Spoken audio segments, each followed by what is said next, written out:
Welcome to Love It or Riff It, the show where we talk about movies and let you know whether or not we love them or we riff them to shreds because, hey, it's okay to hold Hollywood to a higher standard. I'm Chuck. I'm Jeremy. And this is Love It or Riff It. So, Jeremy, what movie are we talking about today? Today we are talking about the 8th episode in the Star Wars saga. Star Wars Episode 8, The Last Jedi. You should have said that darker, deeper, more intense. The Last Jedi. Much better. I like that. All right. So, Jeremy, this is a very polarizing movie, it appears. I thought you were going to talk about how this is a very different episode of Love It or Riff It. Well, yeah, it kind of is. We're going to temporarily change the name to Meh. Meh. Meh. Because, Meh. I mean, well, it kind of gives it away already, but that's okay because we're on the fence, I guess we could say, about this movie. It's a good place to be, I think. We both left the theater kind of like uneasy about this movie. Yeah, it was a weird feeling, you know. I mean, the premiere was, like I said, after leaving it was a very, I don't know, it was an interesting experience. I didn't know what to think. Yeah. I mean, well, in Star Wars movies, and so the first Star Wars movie I saw in theaters was Phantom Menace. I mean, well, I'm not super, obviously I wasn't born when the originals came out. You didn't see the special editions in the theater? No. My family wasn't. We had the original trilogy on VHS. Yeah, but my family was never big on going to the movies. That's sad. It wasn't until I got older and had friends that my mom trusted me to go out and go to the movies that I started going to the movies. Otherwise, it was a very rare special occasion that we went to the movies. Get a new family. I love my family. But okay. No, so ever since Phantom Menace, I've noticed that Star Wars movies are in theaters are unlike any other movie that comes out.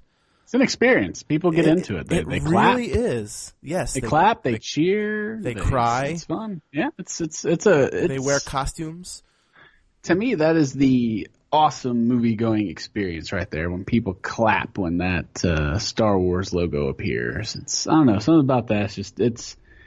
It's movie magic. That's the magic of the theater. When an audience is together and they're watching this movie and it's awesome. You know? I think and it's not that one jerk in the back who's like, I think I kind of blame that experience for the way I feel about this movie, though. Yeah? Because it seems like my opinion was that coming out of the theater, that everybody in the theater but us, was crying and just, that was the most beautiful thing I've ever seen in my life. Oh, gosh. I could die now. I am complete in my life because of what I've just witnessed. Thank you. Thank you, Star Wars. And Star Wars means a lot to a lot of people. It really does. Well, because their fans are special. So I don't remember if I clapped or not, but I did clap just to be part of the group or whatever. But I feel like it was a standing ovation. It seemed like the mass majority of people in our theater were clapping at the end of the movie. Oh yeah, it was a big response at the end, and at the beginning there was a huge, obviously, clap and everything. Yeah. Usually the first showings for the Star Wars films always are like that. It's like woo, lots of woos, lots of woos. I'm not a woo person myself. I'll clap, but I'm not a woo person. It just doesn't sound natural. That's one thing actually I always credited to Harrison Ford, right? In A New Hope, whenever he goes and saves Luke from the Death Star and Darth Vader's all like, what? And then Han Solo, it just cuts to him and he goes, Yahoo! It's like, he's literally saying, Yahoo! That's hard to say and not sound like a complete moron. And he does it so well. It's like I do it, I sound like a prick. he does it, he sounds like awesome. He sounds like a manly man when he says seriously. Yahoo! He's the only person that can probably pull that off. It's like a yeehaw, you know? It's like, you ever seen City Slickers? Remember when Yes. all yeehaw, you know the yeehaw scene? Yes. The yeehaw scene, and Billy Crystal is, yeehaw. Yeehaw. You just can't do it. Yeah. That's how I feel. It just doesn't sound right coming from anybody else. It doesn't. It's very hard to pull off Yahoo. But anyway, so yeah, I mean, we both left and like I said, I kind of blame the reaction.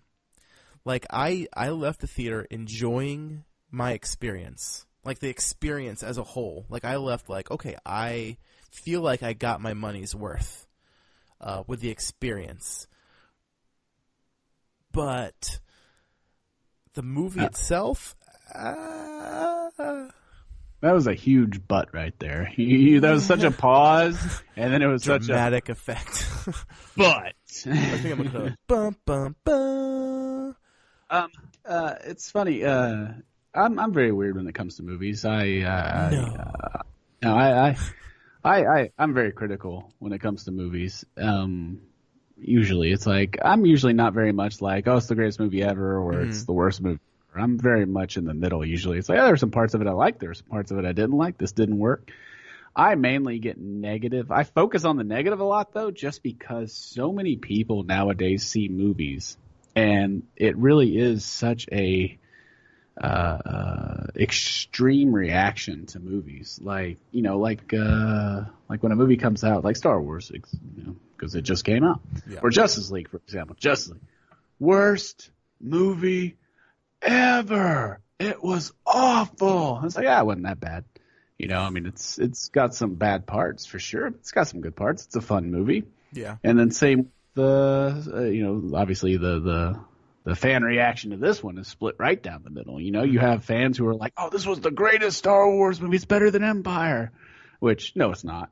And then you have the other Star Wars fans like, this is crap, man. This is worse than Episode 2. And it's not. And also wanting to sign a petition to have it stricken from the record. That's the day in which we live in, right there. Have you heard about that though? Yeah. I was reading about that earlier today. That's awesome. Awesome. I call it the dumbest thing ever. Like, oh, that's the coolest freaking thing ever, man. That a group of people can come together and sign a petition. It's like 50,000 people have signed it so far. 50,000 people. How many of them are bots? Now, this movie, right? This movie affected 50,000 individuals enough to where they will go online and actually take about 3 or 4 clicks of their life that they cannot get back to signing a petition to make it stricken from the record. That's the coolest thing ever. That people are that lame. Oh my gosh. Yeah, but I'm the same way with you. And it's been funny. So we've gone back and forth since the movie came out on Thursday.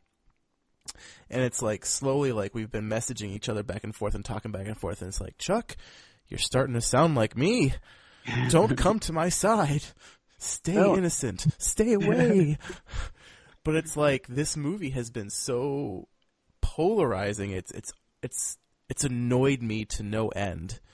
Like the number of people, as you said, that it's like, this is the greatest Star Wars movie ever. No, this is the worst Star Wars movie ever. That they want to strike it from the record, and it's gotten to the point where it's made my eye twitch. Yeah. It's like, and we've talked about it though. It's like, can't a movie be just meh? Can't you enjoy some parts and then say, oh well, these parts are weak? Yeah, absolutely. That doesn't make it a bad. That doesn't mean that you're saying this movie is bad if you happen to like good parts.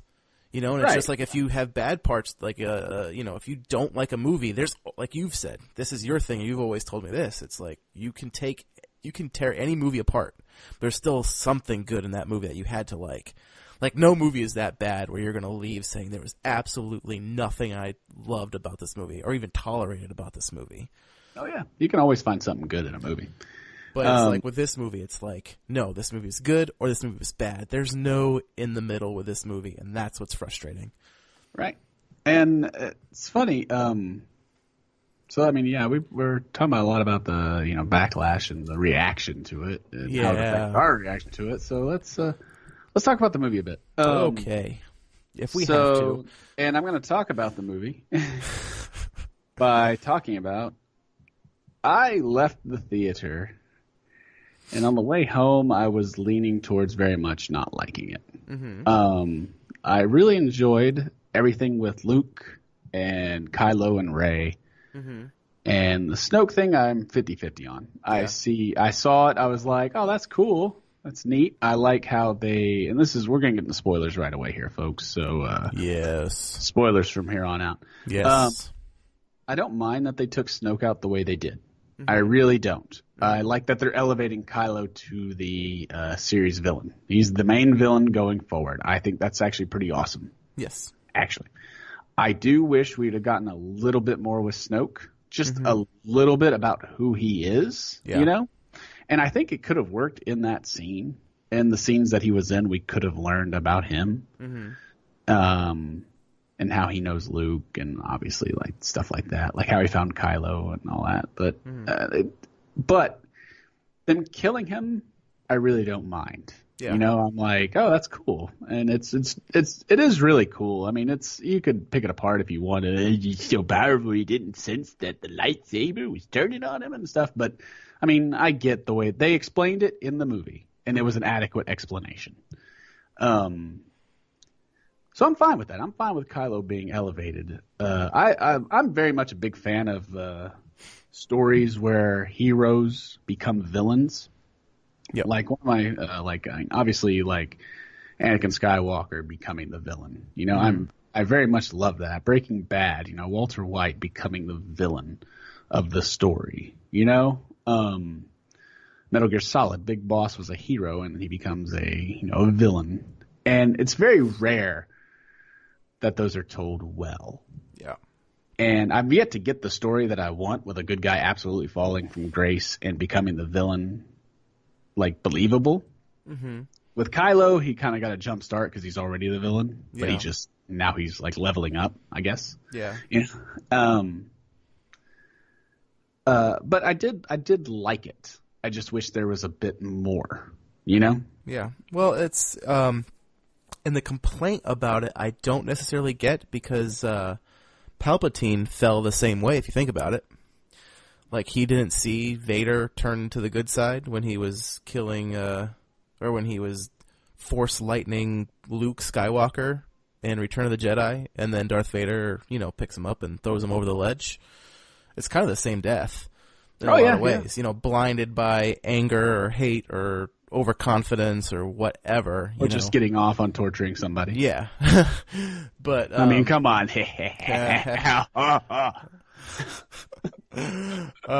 But it's the same, so I get that, so that argument doesn't fly for me because it's like, well, it kind of is a retread of what happened in Return of the Jedi, which I don't care. I don't mind retread so much. Everyone complains about retreading. I don't care. I think George Lucas said it best when he made Episode 1. It's like poetry. It rhymes. Yeah. And, people make fun of that because, the prequels are so bad, but he's calling it poetry. It's like, no, in the context of what he's saying that in, it totally does make sense. It's like there are going to be beats in the story that do, mimic each other, that do rhyme with each other. And I think it's actually a pretty genius saying, the way he did that. And that's any movie. Yeah. I mean, in real life, stuff happens just because. Right? Mm-hmm. It's like, oh man, I was walking down the street and I picked up a quarter, right? I just happened to find a quarter, right? But if it was a movie, I'd walk down the street and I'd see that quarter and I'd pick it up. And that isn't just some random thing that happened to that character. It's like, oh, that represents his need for more. He's constantly trying to find more, And then later on in the movie, after he's gone through whatever story he's gone through, he'll be walking down the street and he'll see a quarter on the sidewalk and he'll look at it, he'll smile, but then he'll walk on. He won't pick it up because he's learned, I don't need more. I already have it, Yeah. And I forget where I was going with all this. I don't know. It was sounding good though, wasn't it? It was sounding awesome. Yeah.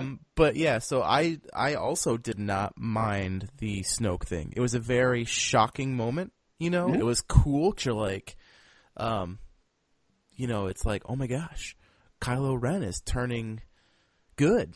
You know, he's turning against his master. This is awesome. This is great.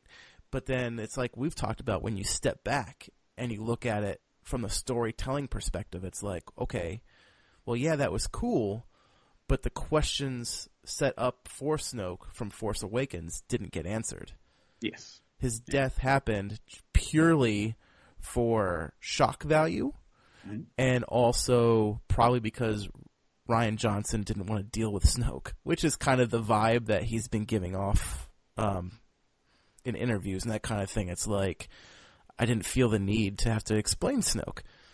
It bothered me, you know what I mean? Like, that's kind of the vibe I get from him, is like, it seemed unnecessary.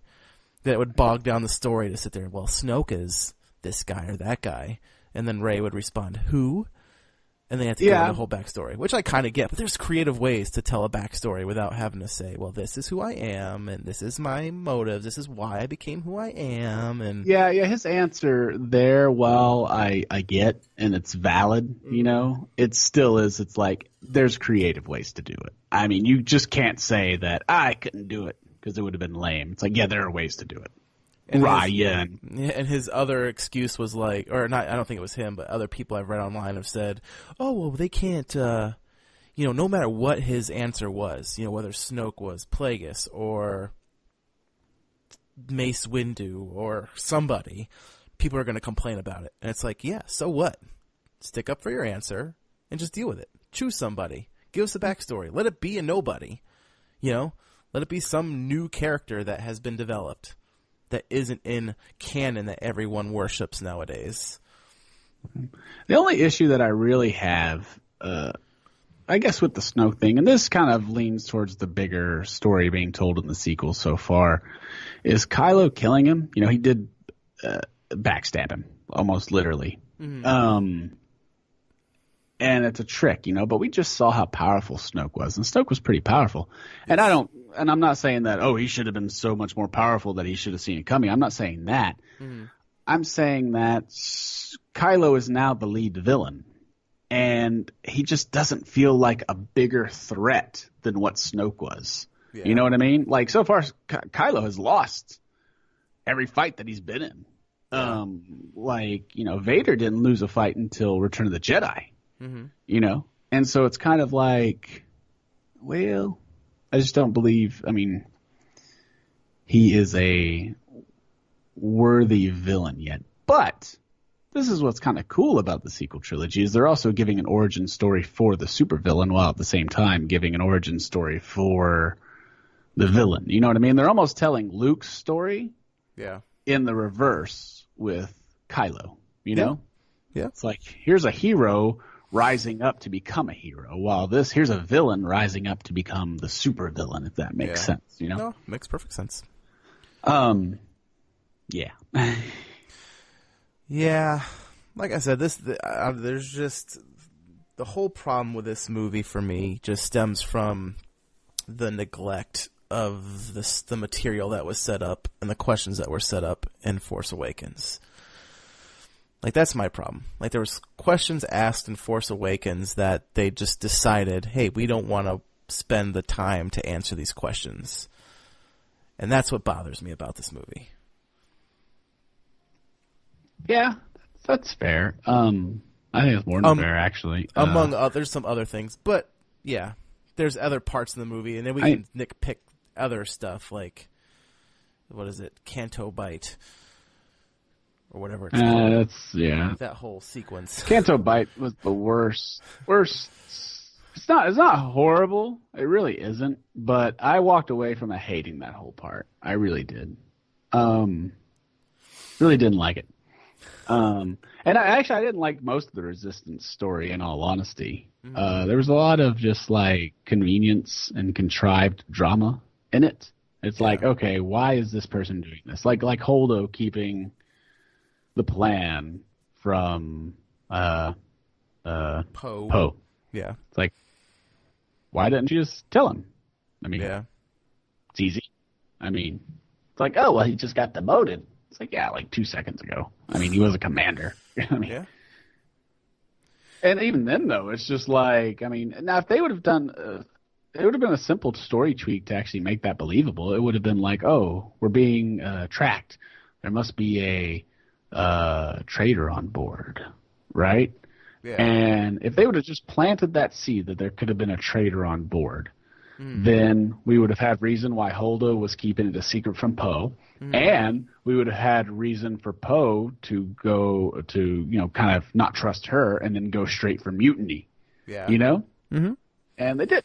So it's like I said, one simple thing I think would have worked, would have made that a little bit more solid. Yeah. Because they definitely sort of tease it, like she acts very shady until the end. So it's like they tease it, but it's still like it's almost out of left field. Like it's why is she acting this way? And then when she puts the blasters to stun, it's like, oh, is she turning bad? But that's sort of out of left field too. I don't get what's going on here with that whole thing. I was kind of confused by it. I was like, so she is bad, or is she? Nope, she's good now. I don't know.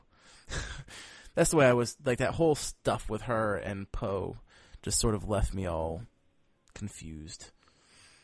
Maybe I thought her character fell a little flat for me. I don't know what it was either. I think it was who is that? Laura Linney or whatever her name is. Laura Dern. So Laura Dern. Who's Laura Linney? She's in Ozark.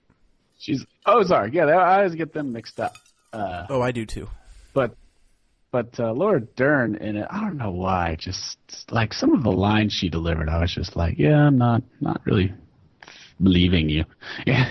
Well, you had mentioned, and I don't mean that as in like. Go on. No, I was saying you had mentioned outside of the theater, like Godspeed or whatever that she said. She said Godspeed to the. It's like, where is? Because that was another issue that you had, was also it's just there was terminology that has never been used before. Lingo didn't really fit. It's like Godspeed. Which God you talking about? And don't get me wrong, I know that there's going to be fans out there who says, well, in Empire, he does say, I'll see you in hell. It's like, yeah, because hell sounds a lot better than, I'll see you in eternal damnation. I don't know why he sounds Southern when he says it that way, but it just does. Godspeed is a very, I don't know, particular saying. It's like, Godspeed, rebels. That's another thing, too. Also, this is more of a complaint for the whole sequel trilogy as a whole, I guess. I didn't like ever that, it's the Resistance versus the First Order, right? Mm-hmm. And it's like, okay, well, that's cool. The Republic's out there, but the Resistance is backed, by the Republic unofficially. Yeah. And the First Order is the Empire, but they're not the Empire. Mm-hmm. So the Resistance is the rebels, but they're not the rebels. And so I was like, that stinks that they're just kind of retreading, a little bit of what the first trilogy was about, a small band of freedom fighters versus this, evil war machine, so to speak. But then in this one, it's like, everyone's like, oh, it's an original movie, except the movie ends exactly with a small band of freedom fighters who are now just, we're throwing out the Resistance. They are rebels, and it's a rebellion. And now the First Order reigns supreme over the entire galaxy, and so it's like, well, now they're just an evil empire. So we're right back exactly where we were in the original trilogy. Yeah. Now, okay, let's talk about Luke Skywalker. Skywalker, Jedi Knight and friend to Captain Solo. Yes. What about him? I don't know, his arc was a little, it was criticized a lot. People he criticized it himself with Mark Hamill, that is. Yeah, that's a big one. I saw Brandon tagged us in a post on online where it was he kind of criticized it. He's like, not the whole I disagree with it part, but like the whole like his Luke Skywalker wouldn't have acted that way and all that stuff. It was pretty pretty shocking words from the actor himself. Yes, and that sort of fits with the whole.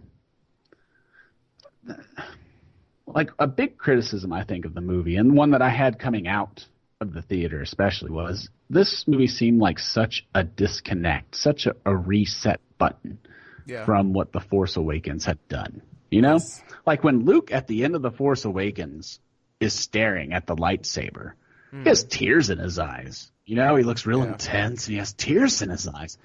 And then at the very beginning of this one, he tosses it aside. And he's mad.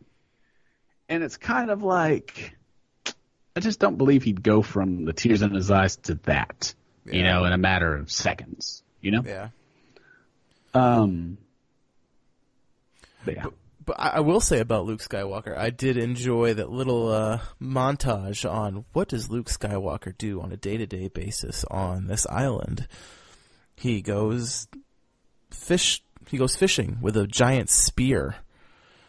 Yeah, it's a huge spear. And then he also he goes and milks a mermaid, a space mermaid, elephant, and drinks its blue milk. Man, that was weird. It was. I guess that's where blue milk comes. I was kind of nervous. I'm like, what? Because he's already kind of acting like a crabby crank. Like he's acting like Yoda, like putting on a facade similar to Yoda. Except it wasn't a facade.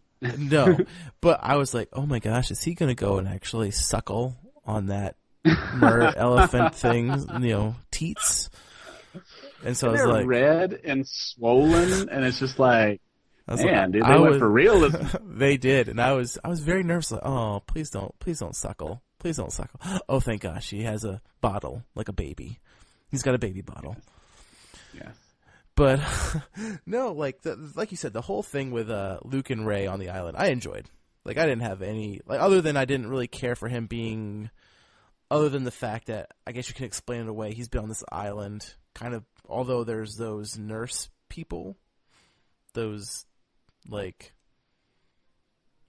keepers or whatever they are that didn't get along with Rey for comedy's sake, like Rey kept breaking their stuff. But for the most part, I did enjoy all the Luke and Rey stuff on the island. Yeah, I really enjoyed it. This is the best part of the movie. Yeah. Sure, we'll go with that. You think not? I don't know, man. That's this whole thing about the movie. It's episode 8. I don't know. No, like I said, there's little stuff. So this is funny, okay? This is funny. Oh, I hit the microphone. I'm sorry. Oh, that's right. So I went and saw the movie Thursday. We went and saw it Thursday. Yes. I walked out disappointed. Yes. At least it turned into disappointment. Mm-hmm. As more people defended it online and were calling people who hated it fanboys and haters and all that stuff like that. Yeah. It made me just kind of pick it apart more. Go back and read your comic books and your canon stories. Yeah. It's like, it wasn't the story that you wrote in your head and all that stuff. And I was like, that's not fair to fans. You know what I mean? You're going to say 50% of fans. It's like, and the people who say that are the same people who hate the prequels and pretend they don't exist. Yeah.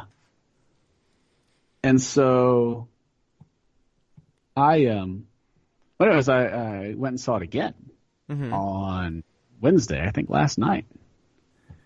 And, I was watching it and, we get to the Space Leia part. And that's still just kind of the what part? Space Leia. Space Leia. See, this is, I think, where we're going to disagree. I didn't. You liked it? Yes, because I think, if you recall, I leaned over to you and I'm like, oh, I actually kind of got goosebumps from this. It was weird. It was definitely weird. Like, I'll give it that. It was weird. But, I don't know. Like, there needs to be some kind of, how does she get, so she's always been Force sensitive. Always. Like, that was established back in Empire Strikes Back. maybe in A New Hope. I don't remember so much, but I know for sure in Empire Strikes Back when she senses Luke, right?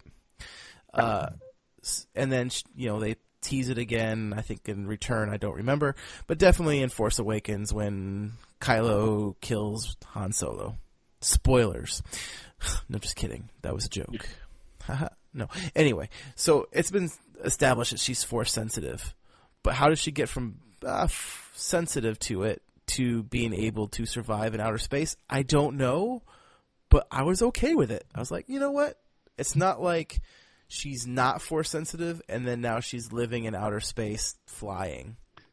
See, I guess I didn't have. I had an issue with it just because the way it looked and it was sort of cringe. But I don't have an issue with it power wise because I guess my main issue with her being power or not powerful or whatever you want to call it is I went into episode 7.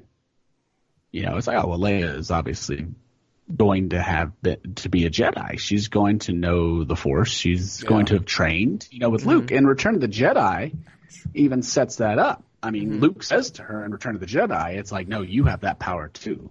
And in time, you'll come to use it as I have. You learn to use it as I have. And so I'm like, okay, well, she's going to become a Jedi or whatever eventually, That's the end of Return of the Jedi. But when The Force Awakens came out, she wasn't a Jedi. And J.J. Abrams talks about that. And he actually said that. It's like, yeah, she has some instincts and stuff like that, but she never was trained. She never got trained. Luke never trained her. And I was like, that's interesting. That's kind of not short-sighted, but it's like, that kind of stinks or whatever. But this movie sort of throws it out, but I can believe that. It's like, okay, well, obviously she got some sort of training, She's not a Jedi, but she did get some sort of it's like, here's how you can do this. Here's how you can save your. Actually, it's actually kind of ironic. She probably learned that one lesson. It's like, if you ever get sucked into space, this is how you save yourself. And it's just like, man, I'm so glad I took that one lesson. And that just goes back to the story and the writing of this movie. It's almost like you said, it's a reset. It's very much a reset because, even though I liked it, it is such a drastic step for her story as a whole, right? It is. It's so I don't know. Now I hate it. Thanks, Jeremy. Now I don't like that scene anymore. No, I'm just kidding. Fine. No, I'm kidding. I still like it, but yeah, I see what you're saying, but it comes back to the same thing. This movie really struggled, and I think this is a problem with Rian Johnson, and this is a problem that you've had with Rian Johnson. His writing ability seems to be missing something. Going back to what you've said about Looper. Yeah, Loopers. Sorry.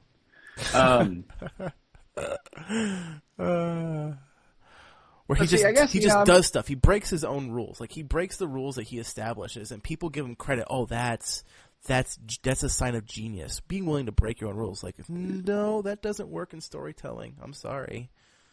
Yeah. I guess. And you talked about how you got the frisson feeling or whatever, the goosebumps.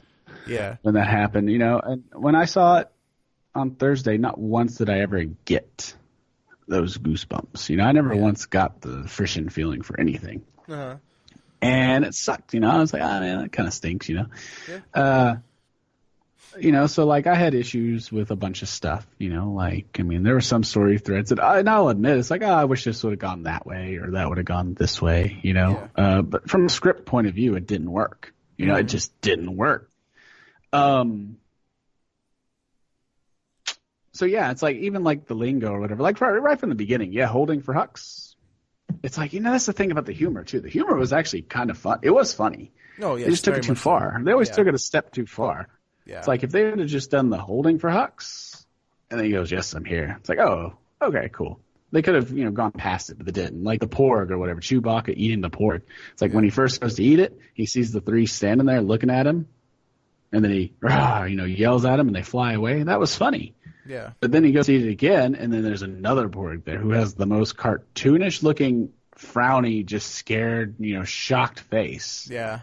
And Chewbacca actually has a great reaction to it, where he looks at the Borg and kind of looks back at it. And it's like really funny, just his eyes moving. Yeah.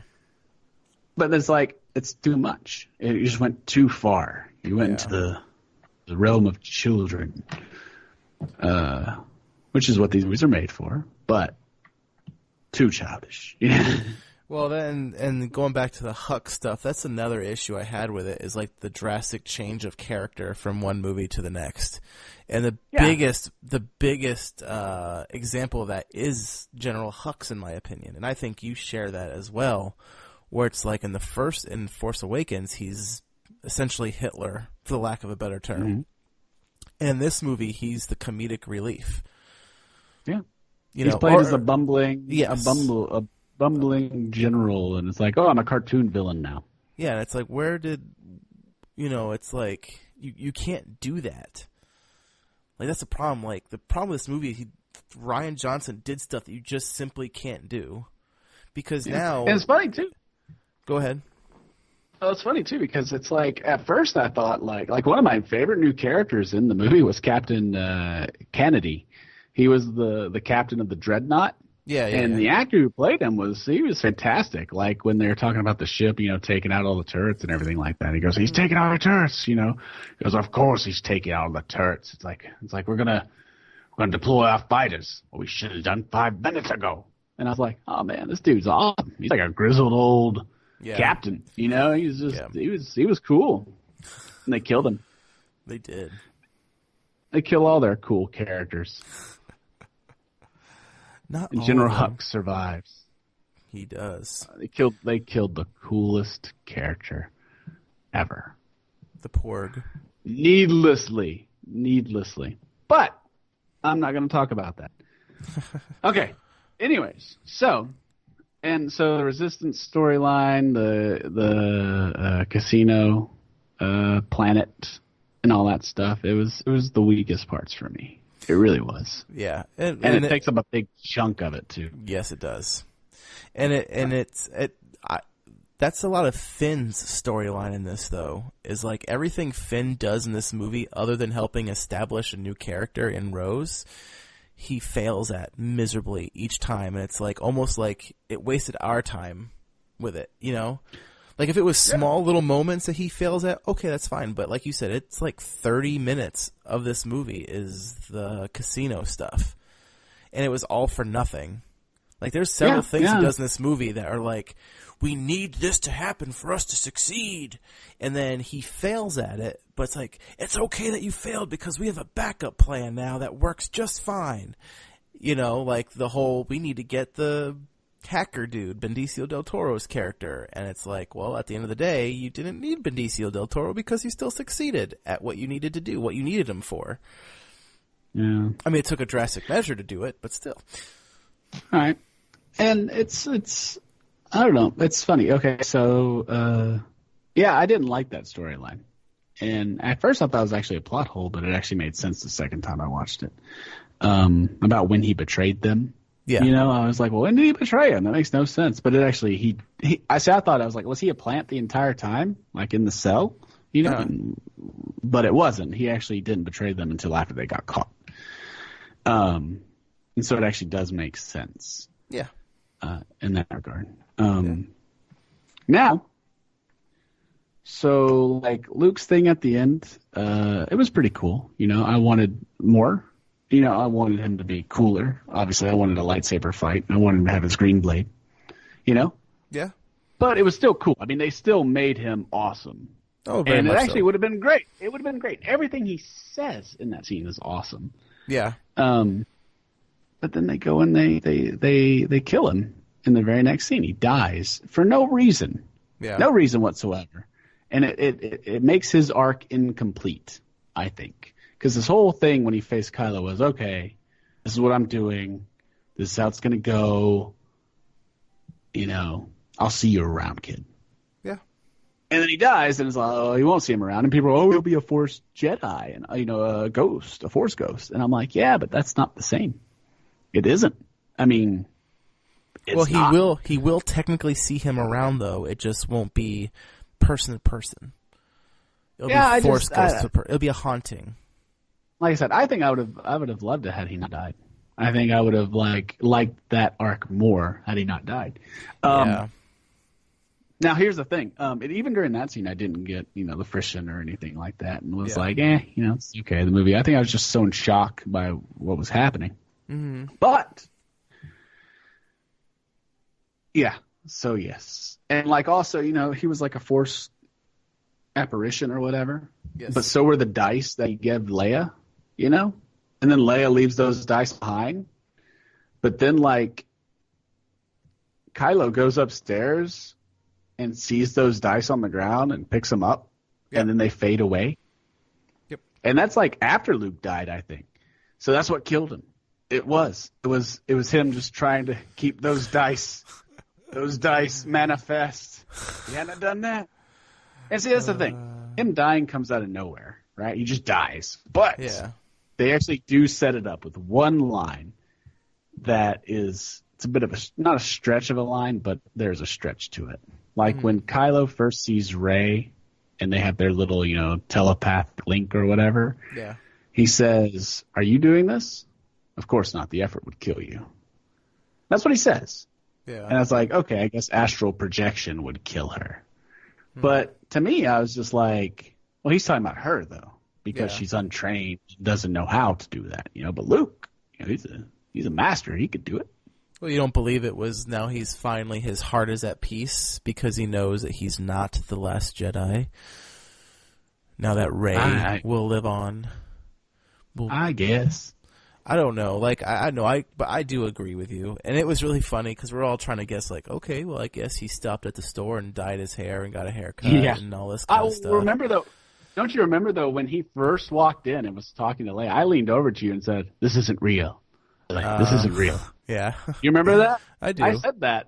But I thought, like, I don't know what I was saying. I wasn't thinking he was projecting. Yeah. I just thought, like, this isn't real. Like, she's having a stroke right now or something. That's that's what it was. Or it was just a forced vision. And I actually ended up being right. Yeah. Sort of, in a weird way. Yeah. But okay, so all these complaints, right? And then Poe's storyline and all that stuff. All these complaints. I don't have a complaint with Poe's storyline. We talked about that's one of the things I did like about it. Now, I like Oscar Isaac. I hated the Resistance storyline. Oscar Isaac is amazing. I'm separating it. Like, I agree. Like, the whole Resistance thing was kind of a waste of time, but the bright shining star of that Resistance storyline was Poe's arc. Like, he actually had to learn something, even though it was kind of like, hey, just be quiet and take authority. Like, just listen. Stop going head first and wanting to blow everything up. But it was like his is follow orders blindly. Well, yeah, but I mean, in a lot of cases when you're not the one in charge, that's kind of what you have to do, right? You have to listen to your authority. And he like in the very beginning of the movie, Leia's like, "Hey, we need to, retreat," and he's like, "No, I can do this. We can win this small battle here," which they do, but then it's at a cost, and Leia gets upset because they lost a lot of Resistance fighters. And so he had to learn something. He actually is the only one in the whole movie, I feel like, that actually had to learn something throughout the movie. Because then, he wants to do a mutiny, and it almost cost everyone their lives if he ended up not losing that mutiny or whatever, if he ended up not getting caught at that point. So I feel like his story in it was fine. I enjoyed it, but the rest of the stuff with the Resistance, I completely agree. It was boring and pointless. Boring is the wrong word. It was kind of exciting, but it was still just like, okay, we've done this already. Well, see, it's funny, too, because, even like when Kylo and Rey, face Snoke and then fight all the guys and everything like that, it's like, it was cool, but it just wasn't that cool to me. I was just like, hey, it's okay, and all that stuff. And the betrayal, it was like, it wasn't that good. It was more just, I was shocked that it happened. It was like in a bad way. It hit me really badly. I was like, what? That's weird, man. It's like, we're not going to learn anything about him now. That's weird. And so, like there's so many little things like that happened where it just kept making me just come out of the movie. I kept falling out of the movie. And I think that's why I didn't like it, But, and there's some story problems. There's some pacing problems. There really are. Like Rose's story, I'm sorry, is just like, who cares? It's like, who cares about Rose? It's like, we were slaves. We did this. And it's just like, who cares? Get over it. Yeah. And the horse riding scene is straight from the prequels. I don't care what anyone says. If somebody defends this movie and that scene, it's like then you have to like the prequels. I'm sorry. Yeah. The whole Rose storyline and the character as a whole just seems like Disney being politically correct, I guess would be the way I would describe it, Like just a character that, she's a woman. So, okay, we're going to appease more women. It's not enough that we have Rey, who is, our main hero in this trilogy. She is the Luke Skywalker of our trilogy, which is a woman, which is great. I don't have a problem with that, but it's just like she's a woman being Rose. She's Asian. And, and it's just like all this stuff. It's like, hey, you see, we're one with society. We're listening to everybody. We're trying to be more inclusive. We're going to have diversity in our heroes, which is what Kathleen Kennedy has actually come out and said. Like, she wants to have a woman director of a Star Wars film, which is fine. I don't care. Like, that's not a problem, but it's just like, it's almost like punching you in the face. But then they didn't give Rose very much to do. And she was that's my thing. I could care less if she was Asian or a woman or whatever. I don't just thought care her either. story was. It just seems forced. I just thought it was uninteresting. It was uninteresting. It's like you could have done better. And when did she get the courage to do something? You know what I mean? Like in the beginning, when we first introduce her, she seems kind of cowardly. Yeah. Kind of like maybe. fangirl. Like fangirl. Like even she's like, "You're Finn. You're a legend," or whatever she says. "You're a hero," and he's like, then he turns into Finn, which is the Finn I like. When he's kind of like, "Oh yeah, I'm a hero," which is cool. Cocky Finn is a fun Finn.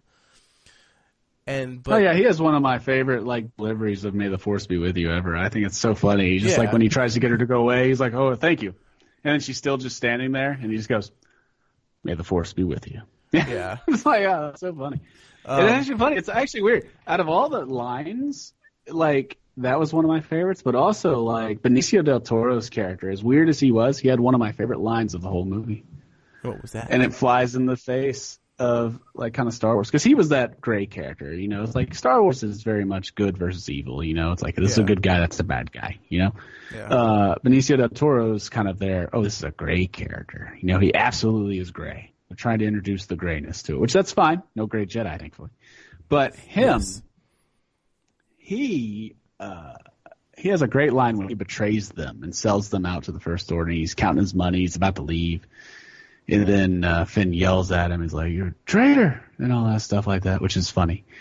And then Benicio del Toro just looks at him and goes, "They blow you up today, you blow them up tomorrow." And I was like, hey, what a great line. Yeah. What a fantastic line that is. It's like that hits the nail on the head. Yeah. But yeah, all the Rose stuff. Rose was just very, in my opinion, it was just forced. It's like she didn't. I don't feel like she earned what she was getting in the movie. You know what I mean? Like it just seemed like, I don't know. It just nothing felt right with everything that she was doing in the movie. Right. No, I agree. So, like I said, I walked out of that first showing disappointed, very upset. Like just in awe. It's like as the days went on, I saw people defending it, people hating it. It just made me like people who are defending it endlessly. It's just like, oh no, it's the greatest thing ever, which it's not. But it just made me not like it more because it made the plot holes and everything so more glaring. Yeah. But then I was watching it last night. And, Space Leia and the beginning and the weird words and the verbiage and all that stuff was, bothering me. Snuff. They used the word snuff several times. It's snuff and trolling. Or no, tooling. Tooling. He's tooling with you. Godspeed Rebels and all that stuff. It was weird. Wasn't as much humor in it the second time that I watched it, because I guess it was so glaring the first time. It's really not that much in the second time. Mm. But then, about the time that Rey is in the throne room or whatever you want to call it with Snoke and he's torturing her and everything like that, and then Kylo Ren turns the saber on him and ignites it. Yeah. And then pulls it out of him, and it flies forward, and then you see Rey's hand come up and catch it. Yeah. Right then, the second showing, I got frisson. It hit me. I was like, man, that's really cool. And then they fight the guys. Yeah. And they're teaming up, and it's like, man, this is really cool. This is cool. This is awesome. And then she throws the saber to him. He does that, just ignite it and then de-ignite it, killing the dude. I'm like, that's awesome. Yeah. And then even the whole and then Kylo has a great, beautiful line where, I love the reveal that they both didn't actually turn, that Kylo was very much still like, oh, I'm going to be evil now. Yeah. But he's like, join me. You come from nothing, but you're not nothing to me. Yeah. Right. And he says, so come on, join me. We can make it all anew again and stuff like that. And then he pauses and then he just goes, please.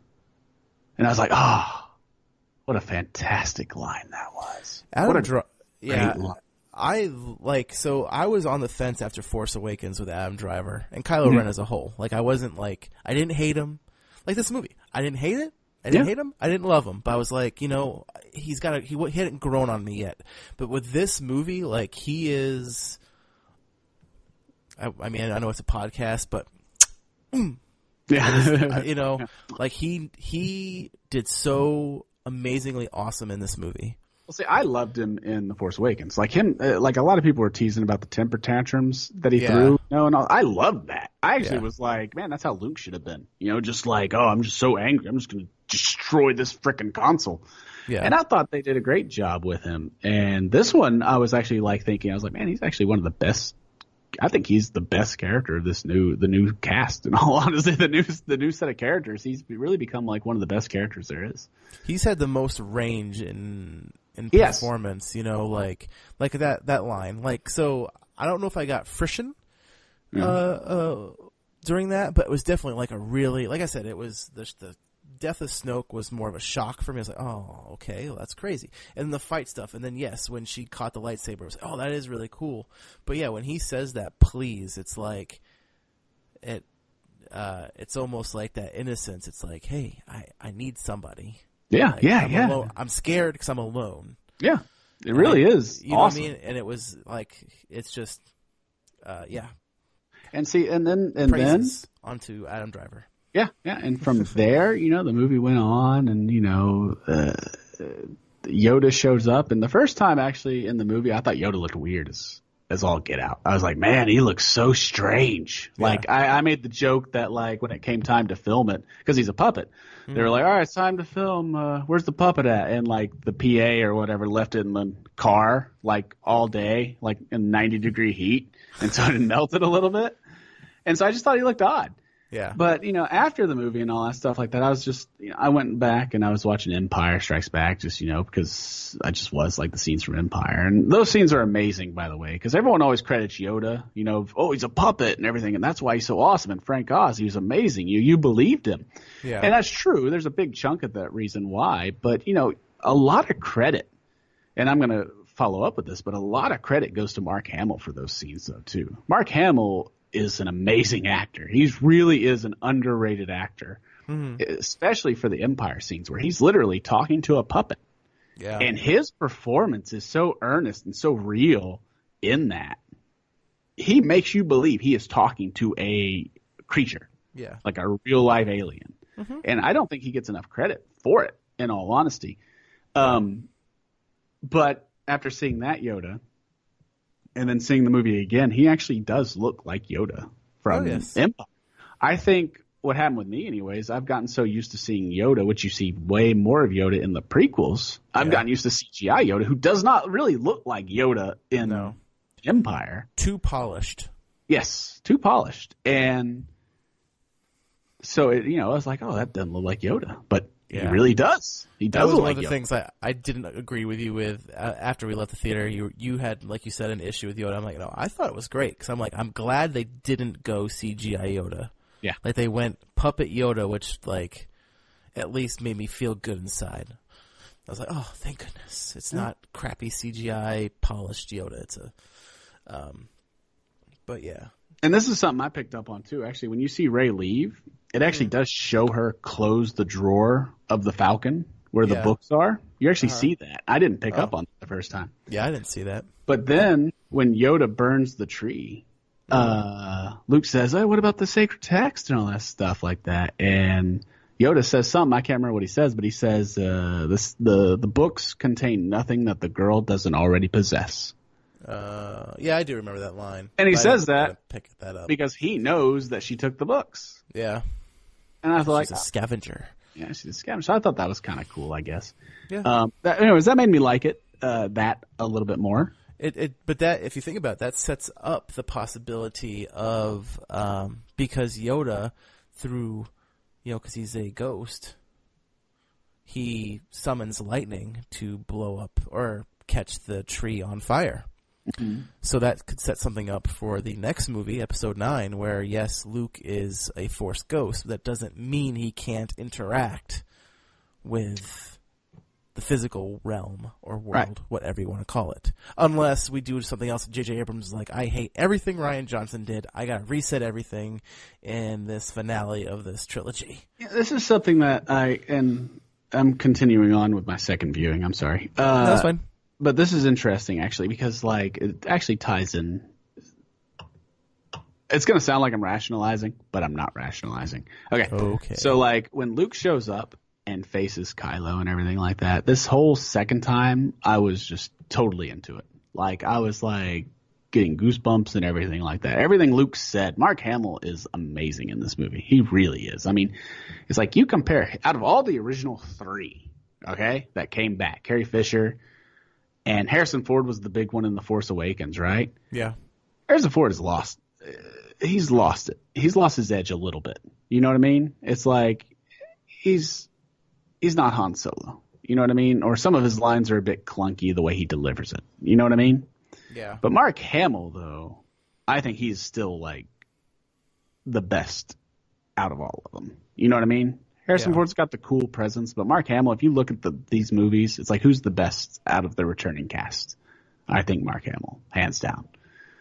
But when he's delivering his lines, the whole when Kylo's all it's oh, well, I'll destroy the Resistance, the war will be over, and then I'll kill the Last Jedi. And Luke is all it's cross-edited beautifully. It goes, the rebellion will survive. The war is just beginning. And I will not be the last Jedi. It was oh man, this is cool. I was really into it the second time. So let's go back to the beginning then, how we started this conversation. In your second viewing, what was the atmosphere of the theater like? Was it like when we went to the opening night? It wasn't. It was still packed. It was a packed house. Okay. It was a 4:15 showing. It was packed. Hmm. And 4:15 on a Wednesday, and it was packed house. But there was no cheering, there was no clapping, at the Star Wars and everything like that. When it was over, nobody clapped. People were into it. Where there's a group of people behind me. When something would happen, they'd go, yeah, that. So it kind of sounds like these people that maybe were in this second showing were more just the quote unquote average moviegoer. They were going to see a movie. They wanted to see the Star Wars film that had come out. But whereas opening night, that's the Star Wars, Star Wars fans are going out to watch on opening night. But then after that, the opening weekend is all Star Wars fans. And after that, it's the normal people. Yes, I kind of just threw shade at all the Star Wars fans. Normal people are okay, good. All the Star Wars fans are gone now. Now we can go and enjoy a movie. Yeah, maybe. I don't know. I don't know. It was very weird. I was surprised as anybody, but it took me an hour. Like I said, it took me until probably about Snoke's Throne Room till I was actually really enjoying it. Did you turn your mind off and just decide, you know what, I'm just going to sit here and watch the film? I don't know. I was just trying to pick up on stuff, I guess. I don't know. I was trying to see why stuff happened. I was why is this happening? Why is that happening? Interesting. And like I said, it makes me want to see it again. Yeah. I do want to see it. I can wait. I'm going to wait for a little while now, but I do want to see it again. But like somebody pointed out though too, like this is interesting because like, he ignites his saber and I don't think he ever actually connects with Kylo's saber. So it shows that he can't interact, with anything. Yeah. And that to me is kind of an important point because like supposedly, and this is I read this online somewhere, but remember when the soldier comes outside and he's walking on the salt and the salt comes up and it leaves the red underneath his footprints, is red. Mm-hmm. Apparently when Luke is walking out on there, he does not leave any footprints. And I was like, oh, that's a good way to kind of, it's a foreshadowing or whatever. Yeah. But if that's true that he actually could not physically interact, although he does hand the dice to Leia, so that kind of undercuts this a little bit, and she interacts with the dice. But if he can't interact with anything, then him dying is dumb. Just because it's like, because if he did live, that was one thing that I would have trouble rationalizing. Well, if he lives and he can just project himself like this and then always, like not even have to worry about being hurt, he could just do that, all the freaking time. Every battle that he goes to, all right, I'll just stay inside. But if he can't interact with anything literally, then there's no point. You know what I mean? Yeah. So I don't know. Anyways, like I said, I'm rationalizing. But either way, I saw Poe's arc a lot better the second time, like him becoming a leader. It's episode 9. He is going to be the leader of the Resistance. I mean, that's just they don't have a choice. Right. And they set it up at the end, too, when he's all like, come on, let's go this way. And then everyone looks at Leia, and Leia's like, what are you looking at me for? Yeah. Follow him. And it's like, okay, so he's going to be the leader. Which that sets up the whole nother problem. Leia. Yeah, Leia. Like it really is a shame. Like, they had an out. What? They had an out too. It's if sorry. They just dropped the space Leia. They had an out. Yeah, and she doesn't do major things in the rest of the movie, but it probably would have taken some work to work around just ending her there. You know what I mean? Like she didn't have a lot to do, but she still had stuff to do. Because the whole moment where, even though it is a forced projection, like her and Luke interacting there, which they hadn't interacted. I think that's the one scene I think that saved Leia from dying in the in that space. But so I mean, so I don't feel I do. I feel bad for J.J. Abrams because how is he going to do it in a way that's not just in the opening crawl? Like I've read online that the theory is they'll just have like like the movie will start, which is weird for this at a funeral. Yeah, which would be weird because most Star Wars movies kind of start off with a bit of a bang, and this one starts off with a sad funeral. Yeah, if that's the way they go, which I guess I wouldn't have a problem with it. Because I don't know what else you do. Like, there's really nothing else they could. They've come out and said they will not resurrect her with CGI, but they can always backtrack on that if they needed to. But I don't know. I feel like it's going to be interesting to see how they go on with that. Yeah, I'm curious too. But that also brings me to a point about. So I'm not trying to rush us or anything, but. One of my issues with it, and this is also with you, is that this movie felt like a finale. It did. It very much did. Instead of a part 2 of a 3-part saga, it felt like, because the only thing really leading into episode 9 is what's going to happen with Rey and Kylo Ren. Like, how does that story end? But otherwise, there's really no stories left. Yeah, like, that's the only story, I feel like. Unless on your second viewing you picked up on something that I did not. I didn't really. It still leaves like very little questions. It's very much like what's going to happen with, Kylo, what's going to happen with Rey, what's going to happen with the Resistance, what's going to happen with the First Order. While, The Force Awakens, you had much more. It's like, you had those same questions. Yeah. But you also had more intriguing questions, like more detailed questions, instead of the broader questions, the details. Well, who are Rey's parents? Who is Snoke? What is that? What is Luke? What's he been doing? There were detailed questions you had after The Force Awakens. While this one, you have much broader questions, Yeah. And it's like, it's not as an interesting, it's just not near as interesting of a point to leave off as The Force Awakens was. Yeah. And I get what they were doing too with the little boy, with the broom boy. Yeah. And I actually liked that ending a lot. I hated it on this movie though, just because it would have been such a better ending as the saga as a whole. Yeah. It would have been like because that encompasses everything about Star Wars. It's like, okay, here's a little kid in a downtrodden, place, and he has a broom, and he hears stories of, the legendary Luke Skywalker, the Jedi Knights, and he's looking out into space, and he holds the broom up like a sword, looking at the adventure that could be, that's out there. Yeah. That's Star Wars as a whole. It's what it is. Mm-hmm. And it would have been a perfect end cap for the entire saga, and I think it was misplaced at the end of this movie. Yep. That's probably the only bright spot of the Canto Bight stuff, was just that getting to that little boy at the end of the movie is like the only reason that thing existed. That whole 30, 40 minutes or whatever it is. It was.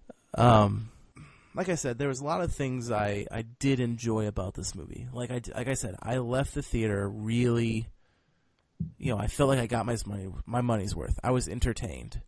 But then when you step back and you look at it from just a pure story perspective, in the grand scheme of things, it doesn't add up. It doesn't really answer any questions left from episode 7. And as we just said, it doesn't set up really anything for episode 9, which is the purpose. Yeah, and see, that's kind of my main issue. Even though I enjoyed it much more the second time, and I will admit I enjoyed it much more the second time, mm-hmm.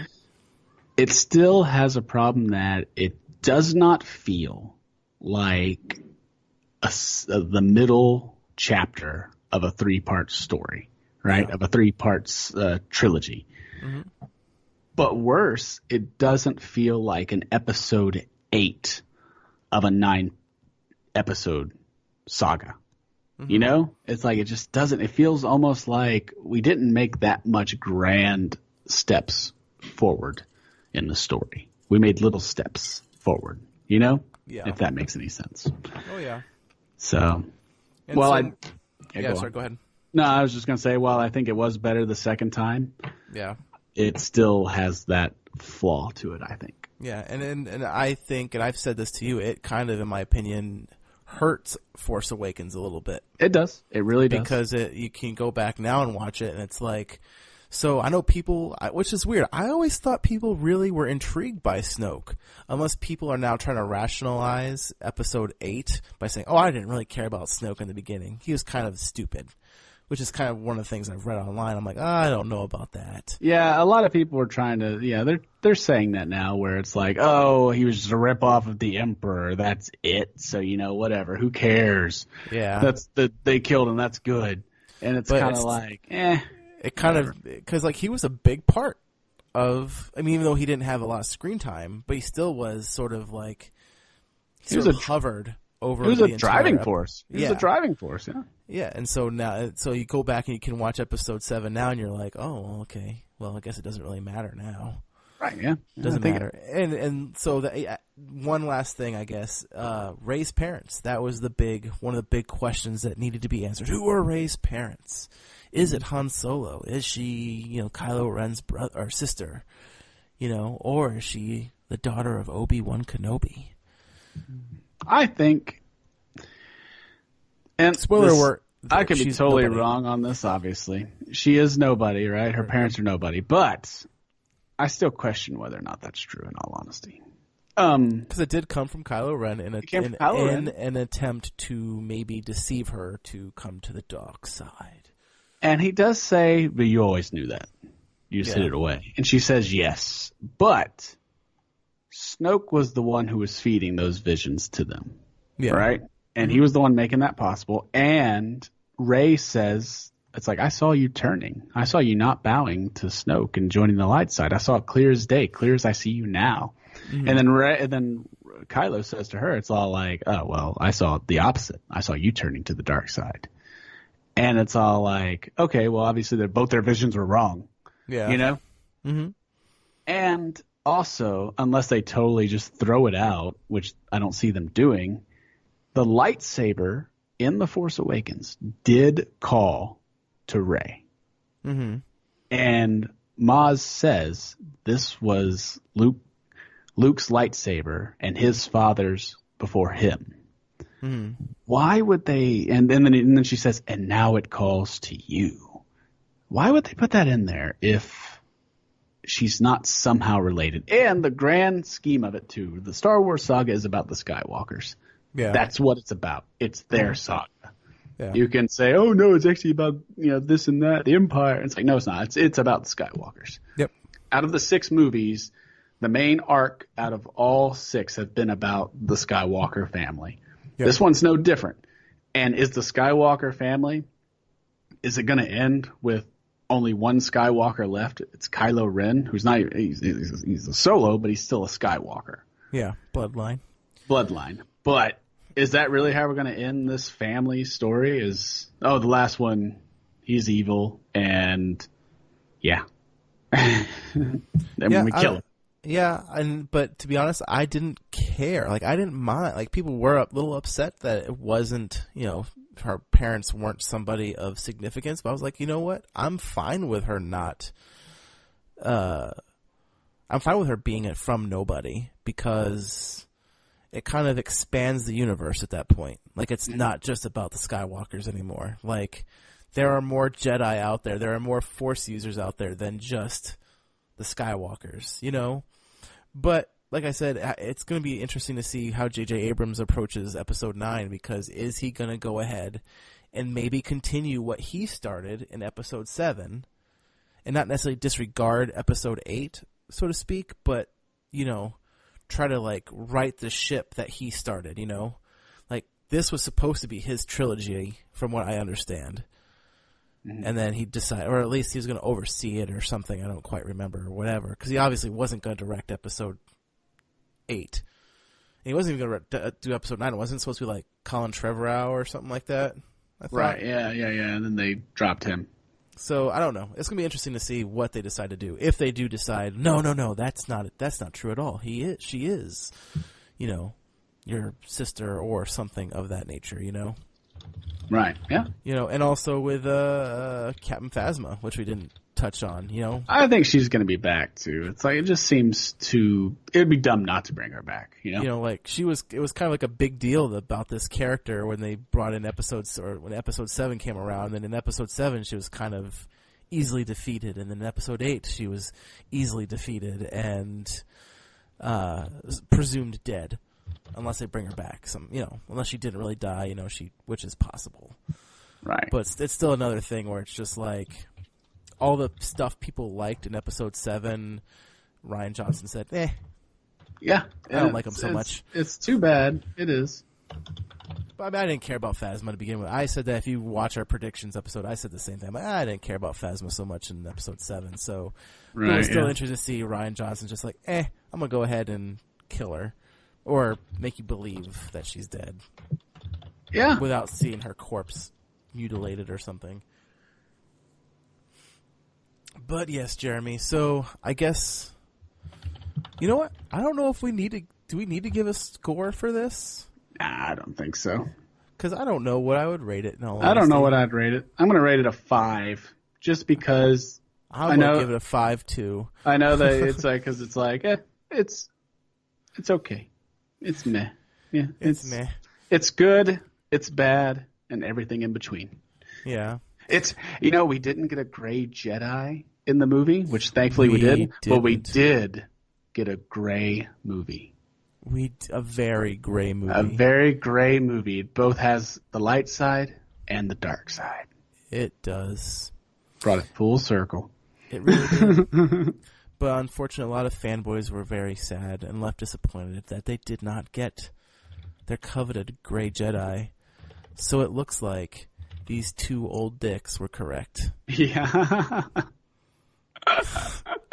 If you don't get the reference, go to our prediction or whatever. The Gray Jedi rant. The Gray Jedi rant where someone comment. That someone could be listening to this right now. Well, you were wrong, good sir. We love you, and we thank you for listening to our these 2 old fogies just talking about movies, pretending like we know things. But Na na na na boo boo, you were wrong. No great Jedi. But anyway, on that note, I think we're going to go ahead and end this episode of Love It or Riff It. So, Jeremy, it was a pleasure. Yeah, see you next time, sir. Yes. Do you want to go see episode 9, or you just want to wait till it comes out on Blu-ray? You know, all the haters out there, too. It's like, you can pretend like you're not going to go see episode 9. You're going to go see episode 9. I mean, it's like... They did not put their cloaks away just I mean, as much as the prequels, you know, I like the prequels. And as much as people hated the prequels at the time, yeah. It's like, oh, episode 1 sucked. It's the worst movie ever. Episode 2 came along. Just as many people went and saw episode 2. Episode 2 sucked, man. It was awful. And then more and more people went and saw episode 3. Yep. You're going to see it. Oh, yeah. Well, anyway, from Twin Pines Pictures, Love It or Riff It, I'm Chuck. I'm Jeremy. And we will talk to you later.